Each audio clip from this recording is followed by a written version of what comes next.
There is a particular kind of poverty that has nothing to do with the amount of money sitting in your bank account right now. It is not the poverty of capital. It is not the poverty of opportunity. It is not even the poverty of education or connections or family background. It is the poverty of time. And it is the most silent, the most invisible, and by far the most devastating form of financial destruction on this continent today. I have watched it happen to brilliant people, people sharper than most graduates I have ever met, people with real hunger in their eyes and genuine fire in their chest, people who had everything they needed to build something lasting, except one thing: a locked, non-negotiable relationship with time. And without that one thing, all the intelligence in the world becomes an expensive decoration. The sun rises at the same hour over Lagos and over London. It rises at the same hour over Nairobi and over New York. Every human being on this earth, the billionaire and the broke, receives exactly the same. 24 hours each, morning without exception.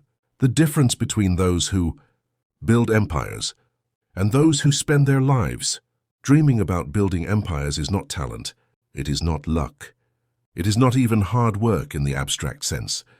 It is the surgical, almost violent precision with which certain people decide to treat every single hour of their existence as a non-renewable, irreplaceable asset, and the careless, drifting vagueness with which everyone else lets those same hours dissolve into nothing.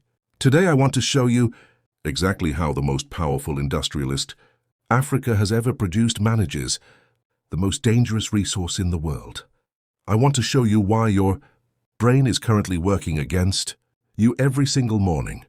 And I want to give you the precise framework that separates the people who build from the people who only plan to build. Walk through any major African city right now: Lagos, Accra, Nairobi, Dakar, Douala, and stop a young ambitious entrepreneur on the street. Ask them where they want to be financially in 5 years. 9 times out of 10, you will hear something beautiful, something hopeful, something deeply sincere. They will tell you they want to have a big business. They want to be financially free. They want to take care of their family and build a house and travel and invest. And they mean every single word of it. The intention is completely real. But here is the brutal truth that nobody around them is saying out loud. Beautiful intentions without a locked calendar are not a plan. They are a wish. And the market, the cold, indifferent, merciless market, does not reward wishes. It does not negotiate with good intentions. It does not give credit for effort that was never converted into a specific date, a specific deliverable, a specific measurable outcome. Aliko Dangote did not build a $20 billion empire on intentions. He built it on deadlines.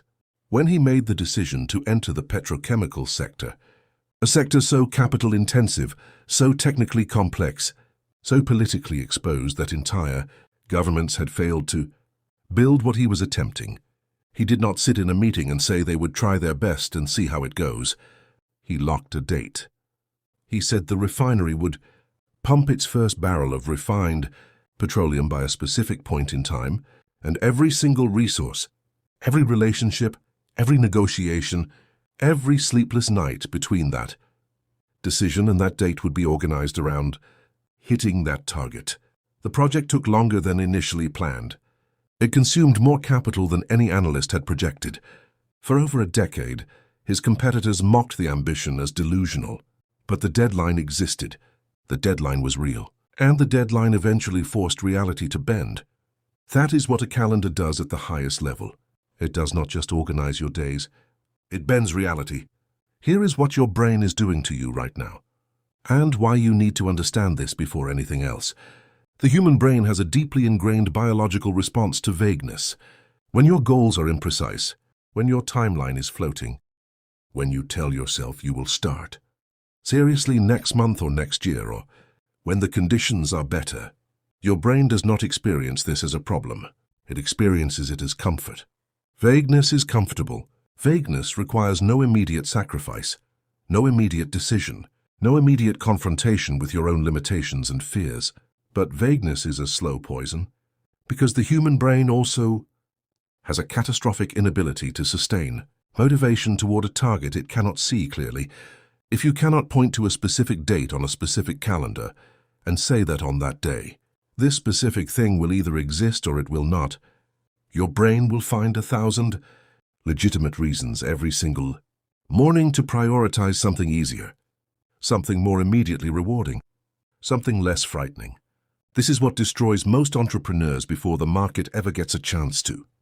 Not competition, not lack of capital, not bad luck. It is the butterfly syndrome, the pattern of jumping from idea to idea, from sector to sector, from opportunity to opportunity, spreading energy across 20 directions and building nothing substantial in any of them. 1 month it is a trading business. The next month it is real estate. Then it is cryptocurrency. Then agriculture. Then e-commerce. Each pivot feels justified in the moment. Each new direction feels like a smarter allocation of energy. But at the end of 3 years, the balance sheet shows the same thing every time. Capital consumed, time lost, and nothing built that can stand on its own. Firsti bafuri seguba hamrada. The calendar is the cure, not because it is magic, but because a locked deadline creates something the human brain absolutely requires to perform at its highest level: creative tension. The healthy, productive pressure of knowing that time is moving and results are expected on a specific date. That tension is not comfortable, but it is the most powerful fuel source available to any entrepreneur on earth. So how do you actually apply this? Not in theory, not in a motivational seminar. On the ground, in the real economic conditions of this continent starting tonight, you begin by becoming violently specific. This is the foundational discipline.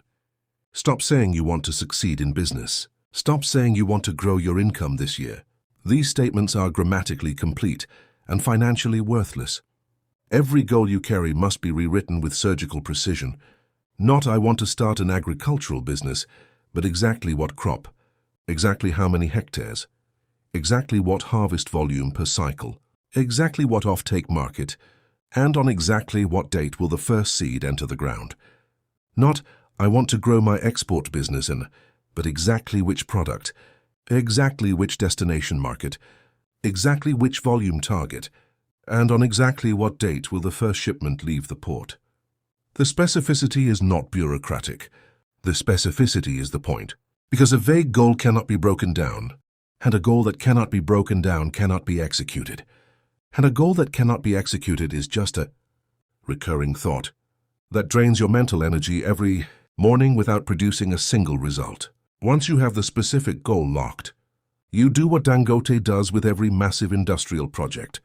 You dissect it. A 10-year vision is too large for the human brain to act on daily. So you cut it into annual targets. You cut those into quarterly milestones. You cut those into monthly deliverables. And you cut those into weekly tasks that are small enough, concrete enough, and clear enough that you know with certainty every Sunday evening exactly what must happen in the next 7 days. The monster is too large to fight, but the monster broken into pieces, locked into boxes of time that you can fight, that you can win against. There is a second dimension to this that most people skip entirely, and it costs them everything. Having a precise calendar built around the wrong goal is not a solution. It is an accelerated path to a very efficient bankruptcy. This is the disease of ego entrepreneurship. Choosing a business because it sounds impressive, because you saw someone else succeed with it online, because it matches an identity you want to project to your social environment, rather than because the market is actively bleeding for a solution you are positioned to provide. The most durable fortunes ever built on this continent share one common origin story. Someone looked at the daily reality of millions of ordinary people, identified a pain that was real and recurring and expensive, and built something to solve it faster and cheaper than anything currently available. Dangote did not enter the cement business out of passion for construction materials. He entered because Nigeria was importing finished cement at enormous cost while sitting on the raw limestone required to produce it locally. That gap between what existed and what was needed, that was the business. The sugar, the salt, the flour, the refinery. Every major bet followed the same logic. Find the wound, build the cure. The market lines up willingly once the cure actually works. Before you lock your next calendar, ask yourself one honest question. Is this goal built around a real, recurring urgent pain that real people are currently experiencing and would pay to have resolved, or is it built around something I personally find interesting or impressive? The market does not care what you find interesting. It only cares what it needs. Align your calendar with what the market needs, and the market will fund your calendar. None of this works without one final commitment that most people are unwilling to make. You must burn your ships. The phrase comes from the story of a commander who, upon landing his army on enemy territory, ordered every single vessel they had arrived in to be set on fire and destroyed. He wanted his soldiers to understand, at the deepest level of their nervous system, that there was no option of retreat. The only available direction was forward. When Dangote committed to building heavy manufacturing infrastructure on African soil, he liquidated significant international assets and repatriated the capital to the continent. He put his back against the wall deliberately. He engineered a situation where failure was not a survivable option. And that engineering of his own circumstances produced a quality of focus, a quality of daily commitment that simply cannot be replicated by someone who has a comfortable fallback waiting. Most people keep a ship in the harbor. They start a business while keeping a salaried position on the side. They invest partially while keeping one foot in a different direction. They commit verbally while maintaining every exit door they have ever had. And then they wonder why their level of commitment to the new direction never reaches the intensity required to break through the inevitable early resistance that every serious venture faces. You do not need to be reckless. You need to be irreversible. There is a difference. Being irreversible means making decisions, investments, and public commitments that structurally eliminate the comfortable retreat, decisions that force your identity and your resources into alignment with your goal in a way that makes going backward more painful than going forward. Lock the calendar. Burn the ships. Move through the fog. That last part, moving through the fog, is perhaps the most important instruction of everything I have shared with you today. Analysis paralysis is the sophisticated name for the fear that disguises itself as intelligence. It is the pattern of spending months and years refining plans, waiting for perfect market conditions, waiting for complete information, waiting for certainty that the path ahead is clear before committing to move. And it destroys more genuine potential than almost any other single force I have observed across entrepreneurial ecosystems on this continent. Think about driving at night on a long road with imperfect infrastructure, the kind of road that every entrepreneur on this continent knows intimately. Your headlights do not illuminate the destination. They illuminate the next section of road in front of you. You cannot see the obstacles waiting miles ahead. But you do not park the car and wait for sunrise. You move, you stay alert. You adjust when obstacles enter your field of vision. You manage what you can see, and you trust your forward momentum to bring the rest into view. The calendar is your headlights. It does not guarantee a clear road. It guarantees that you are moving with direction and purpose, instead of standing still with a perfect plan that never launches. Dangote himself has said it plainly.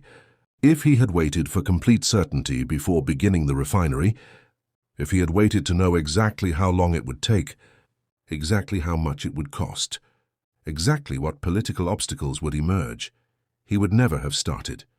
The courage was not in knowing the outcome. The courage was in locking the deadline and moving anyway. You now understand the framework. Specific goals, locked deadlines, dissected timelines, market-aligned direction, irreversible commitment, forward motion in the fog. These are not motivational ideas. They are operational disciplines. They are the mechanical difference between the person who builds and the person who spends a lifetime preparing to build. The sun rises on every entrepreneur on this continent at the same hour tomorrow morning.